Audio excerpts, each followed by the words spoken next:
Kate, good morning to you. You look fantastic. That's a as close a kind of representation of a uniform as you can get, and just explain why that is.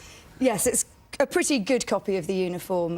The reason you say approximation is they were a little bit hit and miss with their uniforms, to be honest. They were self-funding, and all the accounts say that, yes, they had a uniform, but bits of it were different, and even the Corps today aren't entirely sure what was worn at what stage of the First World War.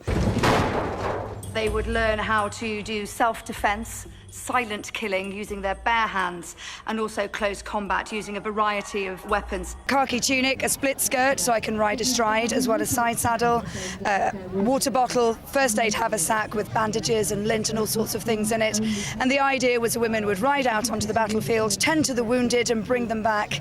A team of dashing girls. He envisaged scores of women galloping onto the battlefields wearing scarlet tunics, side saddle, to tend to the wounded, to rescue them and to bring them back to military dressing stations. This is a silenced weapon, so it's very, very effective for assassination when you need things to be quieter. It's a very iconic SOE weapon. To find out more about the thrills and spills of this ancient art, I've come to meet Kate Vigurs, a historical interpreter who compares the jousts here. Yeah, this is an international medieval tournament. This is absolutely competitive. Some people play football, some people play rugby. These guys joust.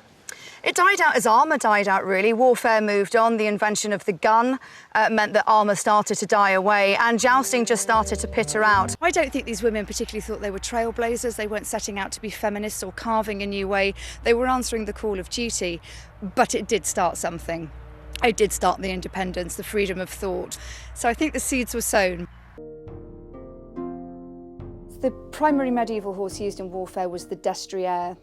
This is a French word which means war horse. Destriers, contrary to popular belief, weren't enormous shire horses, but they were medium-sized horses, about 15 or so hands high, with very short necks but powerful backs.